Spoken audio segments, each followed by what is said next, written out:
My name is Sarah Rollins. I am the Marketing Director for the Animal Health, Nutrition and Technology Innovation Series, Casaco Research, and I am here at our Europe event with Jason Scott, who is the head of Startup Developer Ecosystem at Google. Thank you so much for joining us today, Jason. Thank you for having me. Excited to be here.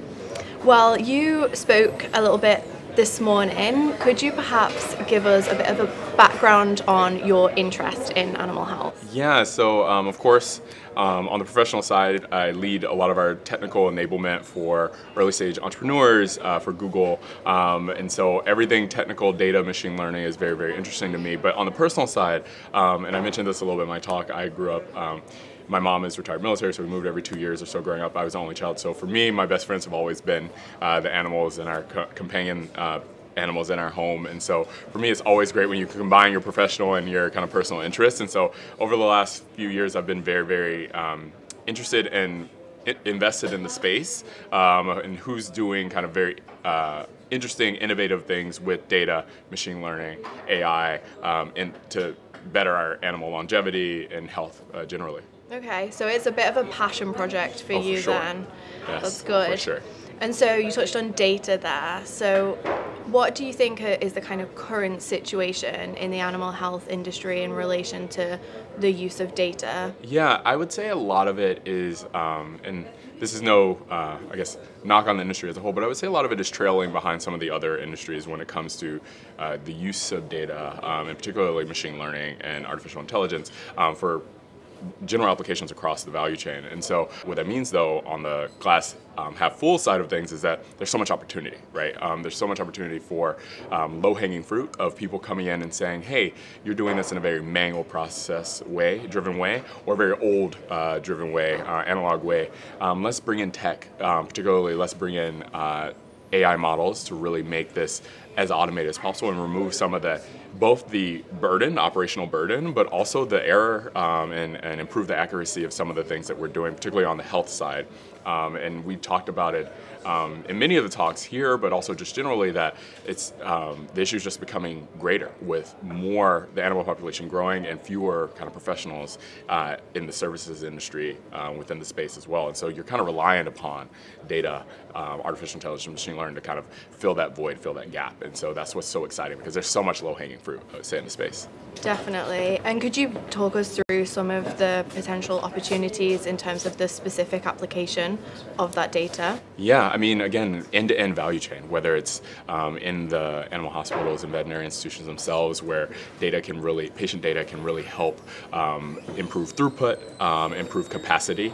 Again, like we're saying, veterinarians and physicians in the space are becoming more and more burdened with workloads that are just honestly unsurmountable, and so it's really create data and machine learning. And some of these companies, I talked about Instinct earlier, is another company that's really automating a lot of the processes where it comes to animal health records, what the diagnostics, the recommendations to the physician and to the pet owners. But honestly, also outside of the clinic, there's companies that are using data, AI, and machine learning to do things like alternative proteins, which also not only help the animals from a longevity standpoint, but also help the environment, which is really, really awesome. And so you see everything, again, from the animal health institutions to consumers. I personally, one that I'm excited about in New York that I've been using recently, they're doing all of the pharmacology and direct to consumer. So you get a prescription from your vet.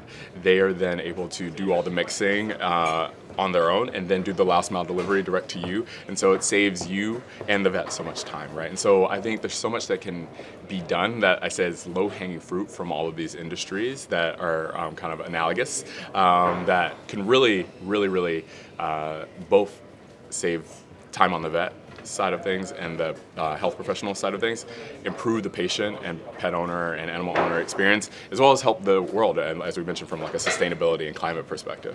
Yeah, so there are tons of opportunities across the whole of the animal health industry, and I know you work with startups every day. So what advice would you give to any startups who are taking their first steps on their journey in terms of sort of where can they turn to for advice, and how can they reach out to people like yourself? Oh, for sure. I mean, I tell you this to every founder, you don't get what you don't ask for. So the general advice that I say to any founder is you have to be a little bit self-serving and presumptuous and just ask for that help. But what I say in terms of like thinking about where you are in your journey, if you're really, really early, I would say start with a personal pain point, right? I loved hearing from so many other founders today around, hey, I've experienced this personally, and it was such a pain point for me that it drove me to create a solution for it. Because I can guarantee you're not the only one experiencing that pain point.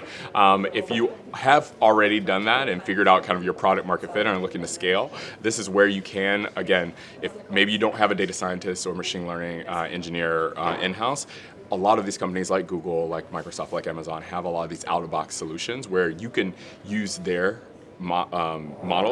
train their models on your data, right? And so you can leverage your images or your words or your speech data, input it into their models out of the box, and then train it for your solutions. And so I guess the summary there is you don't have to do it all by yourself, right? You can, people at these institutions, investors, venture capitalists, they all know that this is a space that is emerging with a great need, and they want to help. And a lot of people also have such a personal connection to that space, right? Think about how large the kind of companion animal market is alone, right? And so ultimately ask for that help, but also look for exploring some of these out-of-the-box solutions. And then I would say, for those of you who aren't yet sure if you want to be an entrepreneur, just think about all the low-hanging fruit that I mentioned earlier. There's so many analogous technologies and services that can be applied to this industry that you see out there every day, whether it's on, again, the physician and healthcare side of things, or the consumer side and the marketplaces side of things, or just honestly, it's really interesting to see a startup earlier talking about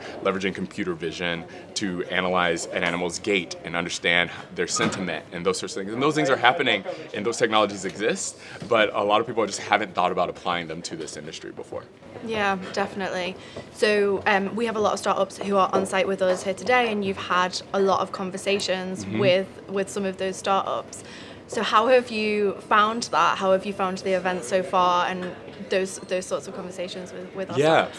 I mean, great, I would say in summary, but I think some of the things that are really interesting for me is like one, in this world, especially coming out of the pandemic, we've been so siloed, and so it's really interesting to hear from founders all over the globe, right? Whether it's Asia Pacific, Europe, North America, Latin America, Australia, and really hear about how they're applying technology, data, again, machine learning, in their own kind of sphere, in their own geography, and in their own vertical. And so what's awesome is you see there's so much to be learned from each other. I'm learning new things. I today was learning a lot about chicken farming and how it can be applied to that industry, right? Or learning a little bit about oncology within the pet space, which those are things that, of course, you know they exist, but you just haven't had those lived experiences. And so it's really awesome to hear people share, because again, at the end of the day, a lot of the solutions can be applied to so many different use cases. And so they're able to both commiserate and learn from each other's successes and failures and things like that. And I'm also able to learn and take that feedback back to both the investor community as well as the technologists and technology community that I am part of, and say, hey, this is what I'm hearing out in the field, and this is both what an area I'm excited about, or an area that I think really needs our support, right? And so that's been really, really awesome. And then of course, just nice to see people in person again, which we haven't done in so long. So this is my first kind of full conference since the start of the pandemic, so it's been great to see humans again. Yeah, it's nice to be back face to face and kind of making those connections again.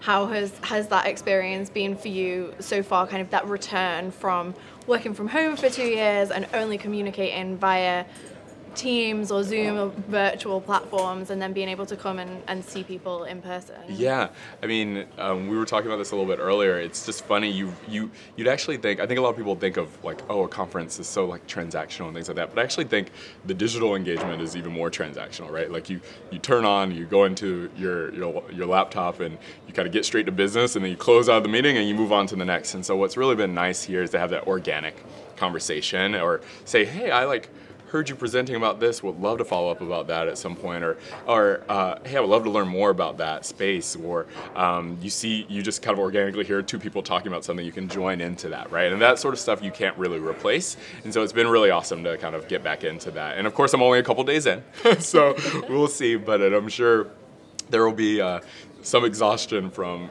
engaging so much, but it's just really nice to have it be a little less transactional, a little bit more personal, I would say. Definitely. And so from your perspective, what is your key takeaway from the event, and what are you looking to achieve with your time here with us? Yeah, I mean, I'm always looking to just meet the best people solving the most challenging problems. And so for me, that's always great. It's, again, I jokingly mentioned earlier the various verticals and industries that so many people are working on, but it's really awesome to say that is the best person to solve that problem. Like, you should very much be solving the issue of understanding health, nutrition for the chicken industry if you've worked in it for 15 years, right? And so like those sorts of things are really awesome to hear from the people who've like had this lived experience.